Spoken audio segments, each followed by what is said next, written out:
السلام علیکم ورحمۃ اللہ وبرکاتہ۔ آج میں ایک نئے واقعے کے ساتھ اپنے آپ کے سامنے حاضر ہوا ہوں۔ بہلول کا نام آپ نے تو ضرور سنا ہوگا، جنہیں بہلول دانا بھی کہا جاتا ہے۔ آپ قدیم عباسی خلیفہ ہارون رشید کے دور میں ایک فلاسفر، ولی کامل اور تاریخ الدنیا درویش کے طور پر پہچانے جاتے ہیں۔ ان کا کوئی گھر یا ٹھکانہ نہیں تھا، شہر میں ننگے پاؤں پھرتے اور جس جگہ تھک جاتے وہیں ڈیرا ڈال دیتے تھے۔ بعض لوگوں نے انہیں مجذوب بھی لکھا ہے، کیونکہ وہ عشق الہی میں گم اور ارد گرد کے ماحول سے بے خبر ہوتے تھے۔ بہت کم لوگ کی طرف التفات کرتے، لیکن جب کبھی عوام الناس کی طرف منہ کرتے تو حکمت و دانائی کی عجیب و غریب باتیں کرتے۔ کہتے ہیں کہ ایک دن بہلول دریائے دجلہ کے کنارے بیٹھے گیلی ریت کے ڈھیریاں بنا رہے تھے، اور ہارون رشید کی چہیتی ملکہ زبیدہ اپنے محل کے جھروکے سے بڑے انہماک کے ساتھ انہیں دیکھ رہی تھی۔ وہ مٹی کے ڈھیری بناتے اور پھر خود ہی اسے مسمار کر دیتی تھی۔ ملکہ جھروکے سے اتر کر اپنی سہیلیوں کے ہمراہ دریائے دجلہ کے کنارے آ گئی اور پوچھا، کیا؟ بہلول نے ادائے بے نیازی سے کہا، جنت کے محل بنا رہا ہوں۔ ملکہ نے سوال کیا، اگر کوئی تم سے یہ محل خریدنا چاہے تو کیا تم فروخت کرو گے؟ بہلول نے کہا، ہاں کیوں نہیں، میں بناتا بھی ہوں اور فروخت بھی کرتا ہوں۔ ملکہ نے پوچھا، بتاؤ ایک محل کی کیا قیمت ہے؟ بہلول نے بے ساختہ کہا، 3۔ ملکہ کے حکم پر بہلول کو 3 درہم اسی وقت ادا کر دیے گئے۔ یہ واقعہ ملکہ نے اپنے شوہر خلیفہ ہارون رشید کو بتایا، جسے خلیفہ نے مذاق میں ٹال دیا۔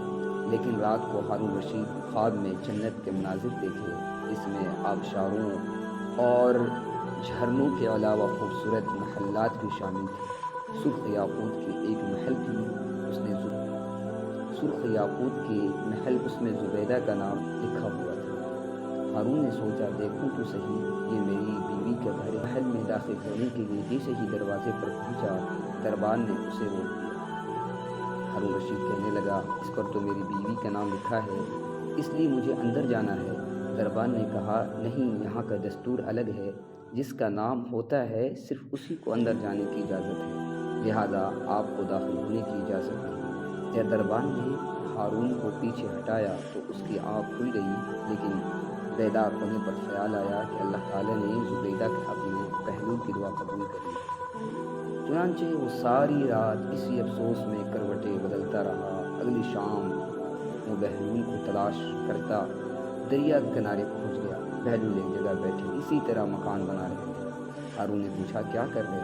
بہلول نے کہا، جنت میں محل بنا رہا ہوں۔ ہارون نے پوچھا، بیچو گے؟ تو بہلول نے کہا، ہاں ہاں کیوں نہیں، میں بناتا بھی ہوں اور فروخت بھی کرتا ہوں۔ ہارون نے سوال کیا، بتاؤ ایک محل کی کیا قیمت ہے؟ تو بہلول نے جواب دیا، تیری پوری سلطنت۔ ہارون رشید نے کہا، اتنی قیمت تو میں نہیں دے سکتا، کل تو آپ 3 درہم کے بدلے دے رہے تھے اور آج پوری سلطنت مانگ رہے ہیں۔ بہلول دانا نے کہا، خلیفہ کل بن دیکھے کا معاملہ تھا اور آج تم محل دیکھ کر آئے ہو۔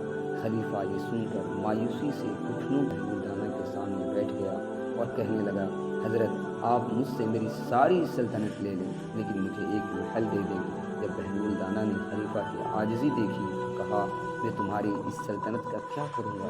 اس دنیا کی محبت تو بہت سے گناہوں کی جڑ ہے۔ جاؤ اپنی سلطنت اپنے پاس رکھو، میں اس محل کو بھی تمہارے لیے 3 درہم